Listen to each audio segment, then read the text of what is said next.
consolidate that. We need a surge of humanitarian aid into Gaza because, again, there's too many children and too many people starving and so on. Just too many, and it's that humanitarian impulse is what motivates the Irish in respect of its views. And I've always been of the view, it's been our view that a two-state solution would be ideal. It's become much more challenging and difficult as time has moved on. But that has always been our position. But it's genuinely to have people, because we've gone through this. We discussed this prior to you coming in. We've been through some of this. People hating each other, terrible acts of violence carried out on each other. We came through it. It's our earnest hope that Arab and Jewish people can live side by side. And I've met with people, parents of children who were killed on both sides, called Parent Circle in Israel, and they work to try and bring people together. It's difficult work. What about the President's plans to expel Palestinians out of Gaza? Are you discussing that with him and giving him your... Nobody's expelling any Palestinians. I don't know. Who are you with? I'm with Voice of America, sir. Oh, no wonder. Okay, Voice of America. How he feels about the President just saying that he would like to take back US companies, pharma companies based in Ireland. Well, I think the pharmaceutical companies in Ireland are doing very well, as the President has outlined. Again, I think it's about that two-way partnership. I understand fully where the President is coming from. I think there's actually room, now we can discuss all this, I think there's room for those companies to grow in America, and many of them, by the way, have already announced fairly significant manufacturing investments now. It's true, just recently. Like people like Eli Lilly, for example, who have been a long-standing presence in Ireland since the 1970s. I spoke to the CEO recently. He's great. Great guy. And he's announced, I think, about a $50 billion investment in America. New plants. But there's big investment, they've had big investment in Ireland. Ireland has served them well too, The workforce is very strong. It's an educated workforce. They delivered well. During COVID-19, a number of CEOs said to me, a lot of the plants in Ireland were the only plants that never closed for a single day during COVID. Not a single day. Productivity is good and so on like that. Mr. President, thank you so much. You spoke to Vladimir Putin for quite a while. Yes. So I want to know your assessment. When you take this deal to him now, how do you assess the chances of Putin? I have no assessment, and I don't go by chances. I think it makes sense for Russia. A lot of downside for Russia, too. And we have a very complex situation solved on one side, pretty much solved. We've also discussed land and other things that, go with it. We're not just doing it and saying ceasefire. We don't know what's happening. We know the areas of land we're talking about, whether it's pulled back or not pulled back. We've discussed a lot of the details of what has to go because we don't want to be wasting time. We don't want to be wasting time while people are dying. I mean, as we're sitting here, you probably had 2 people die on that very open field. It's dead flat. It's great farmland, and it's dead flat. There's no protection. The only thing that stops a bullet is a human body. And these are bodies that are young people. And they're stopping a lot of bullets because a lot of bullets are flying across those level fields. Dead flat, no protection whatsoever. It is a disaster. And so I hope he's going to have a ceasefire. And you are using the American leverage to get a lot of political issues. Well, I don't want to get into that, but if I had to, I'm the only one that's dealt with them successfully. Everyone else, I went through it. Bush didn't deal with them successfully, dealt with them terribly, got ripped off. And Obama was a disaster. They have with Obama, he gave them sheets, and I gave them anti-tank missiles. You know that, right? It's called Javelin. You know the Javelin? I'm the one that gave them the Javelins. People don't say that. And then they say, oh, Trump has a great relationship with Russia. I'm the one that gave him the Javelins. Obama gave him sheets. That's an expression. He gave sheets, I gave javelins. So, Mr. President, how worried should the undocumented Irish be about your administration that you don't round them up and send them home again? Oh, I think the Irish love Trump. We won the Irish with a tremendous amount of vote. I want to thank you very much. We won in the 80s with Irish. I got the Irish vote. I think I have it locked up pretty good unless I did something very stupid, like drained your company, your wonderful place of all of its companies If I drained Ireland of all of the maybe I'd lose the Irish vote. I don't know. But right now, no. I love it. I've been there many times, as you know, Yes. and we don't want to do anything to hurt Ireland. We want to, but we do want fairness, and he understands that. No, that's enough, Kelly. Thank you. President, is there anything that the Taoiseach could say to you today that would dissuade you from going ahead with 25%? I can't hear. Mr. President, it's Irish American Appreciation Month, you've named it there. Who's your favourite Irish person? Oh, there's so many. Are you kidding me? Well, I do happen to like your fighter. He's got the best tattoos I've ever seen. I don't know if I'm a big, but that. Conor McGregor. Boy, you have. Well, Connor's great, right? You know, talking about Connor, but you have a lot of great Irish fighters, actually. Great fighters. I don't know what that is, but Ireland's always had a lot of good fighters. You know why? Because they're tough people. They're smart people and they're passionate people, and they really have been over the years. So many. I think your father was a great fighter, right? He was, you did. Wow, and yet look at you. You're so smooth and so. He was a very good defensive boxer. He could weave.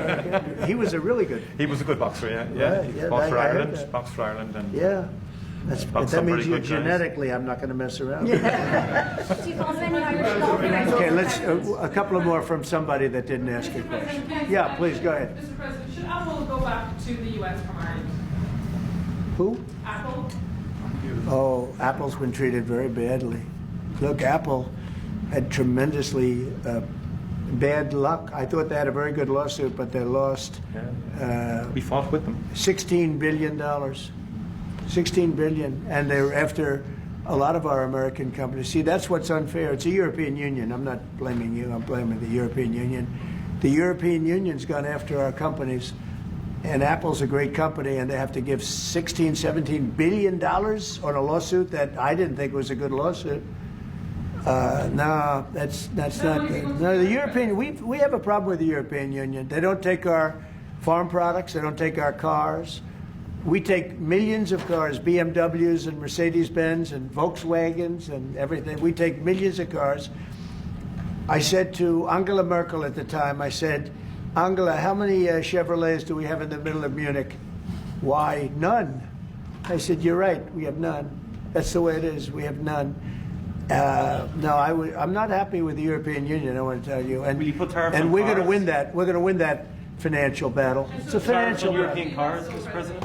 Tariffs on European cars, is that something you're going to consider? Oh, absolutely, I will do that. Yeah. Mr. President, when you come to Ireland, do you like Think of it, they have millions of cars coming in, millions and millions of cars. One of probably the largest. Japan's very big too, but and they don't accept our cars. We make great cars. They don't have our cars, but we have their cars. They don't have our farm products. We have the greatest farmers in the world. They don't accept our farm products, so we accept theirs. So, you know, things are going to change unless they do what they have to do, and they know what they have to do. This is not going to be a tough battle. In my opinion, not going to be tough. Just like when Ontario charged us, everybody said, oh, they just charged. I said, this will be won in 1 hour. And they announced what we were going to do, and they withdrew their little threat.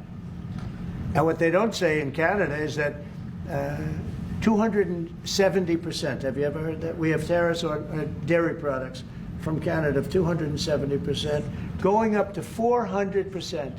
You never hear that. Canada's absolutely one of the worst. And we, when I say worst in terms of charging tariffs. Their dairy products, they charge our farmers 240, 250, 270, and 400%.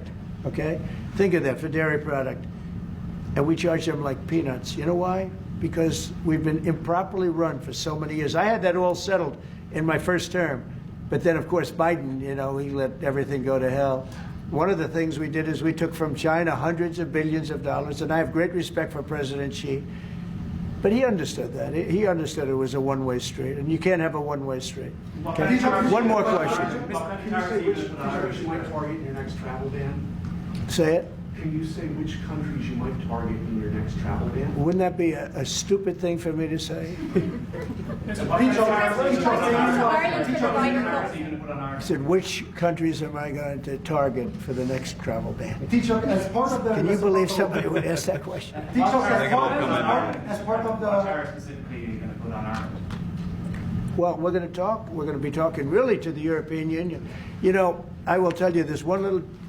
We'll end it with this.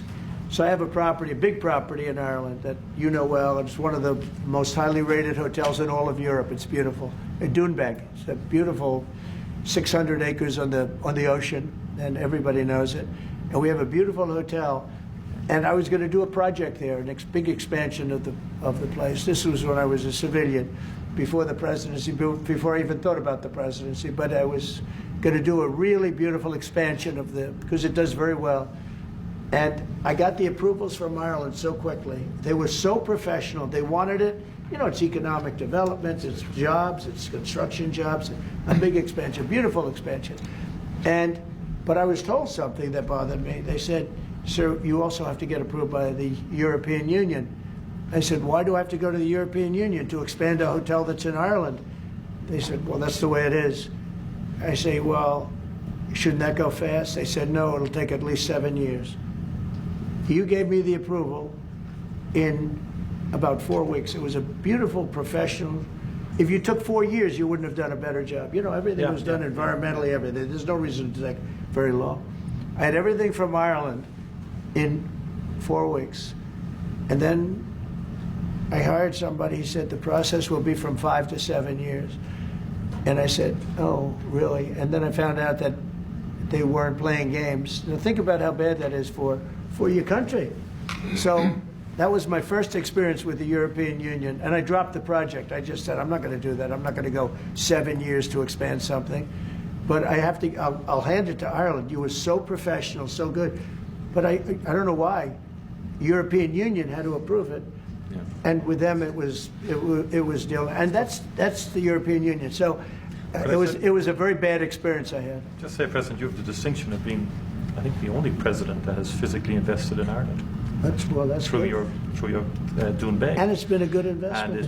And I mean, for anybody, you should go there. It's just stunning. I love this. No, I mean, even if you don't play golf, I mean, it is a stunning landscape. Yeah. Your people have restored it very well, and our people are going to continue to work with you on that piece to do it all sort of effectively and so on like that. They've had a great relationship. But it is, and the local people, my local councillor Rita McInerney texted me last week to say, tell President Trump to thank his family for the way they've worked with the local community and for the work that they've done.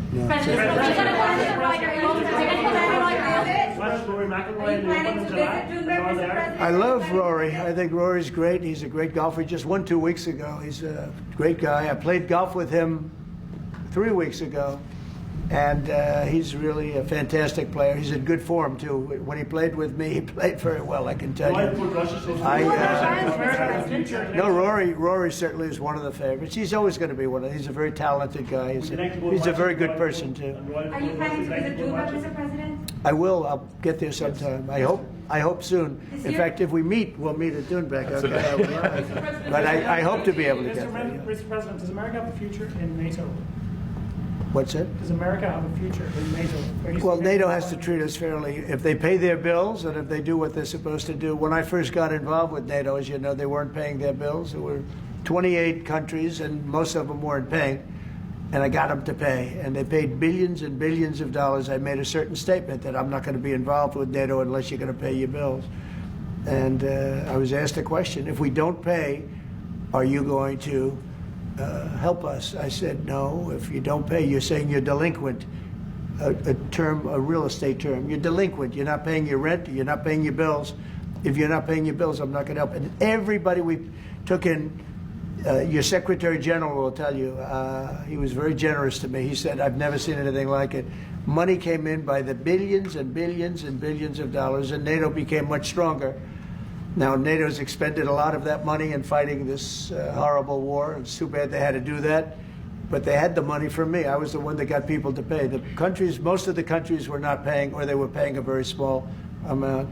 So we'll see. But NATO can be a force for the good, absolutely. Would you like to see Ireland join NATO, Mr. President? That's up to Ireland. Well, do you think Ireland and the EU are too close? Do you think that perhaps, like you said, We are very close. no, Ireland and the EU, do you think there's too close a relationship there? Do you think there needs to be a separation, like you said, if you can't get planning permission when you can get it in Ireland, but you can't get it in the EU? Do you think? Well, look, I can just tell you about my personal experience that Ireland treated me very well and the EU was terrible. And they stopped really a magnificent addition. It wasn't a big deal from the standpoint of the world. It wasn't like the things we're talking about now, but it would have been a very beautiful addition. And they stopped it, which is bad for Ireland. And I don't know why. I don't know why it would take 5 to 7 years to get something approved, but that's what it was. Thank you all very much. Thank you, Brad. Thank you. We're headed out. Thank you. All right, headed out right behind you. Right